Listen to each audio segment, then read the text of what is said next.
Улс цагуур орчны судалгаа мэдээллийн хүрээлэнгээс 11-р сарын зуудын урьдчилсан төлөвийг газрын ажиглалтын болон хиймэл дагуулын мэдээ болох ганц уншлаг 2025-аас 2026 оны өвөл хаврын бэлчээрийн дац бэлчээрийн ургац агаарын хэм хурд хүнсний дундачтай харьцуулсан хазайлт засны зузаан болон 11-р сарын агаарын хэм хурд хүнсний урьдчилсан төлөв зэрэг мэдээлэлд үндэслэн гаргажээ.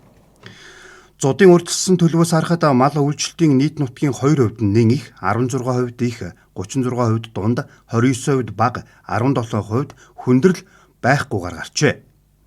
Баян үлгийн овс ховдын ихэнх хөвсгөл өвөр ханга арангай баян онгор төвийн зарим нутгаар зуудын хүндрэл эрсдэл үүсэх төлөв гарчээ.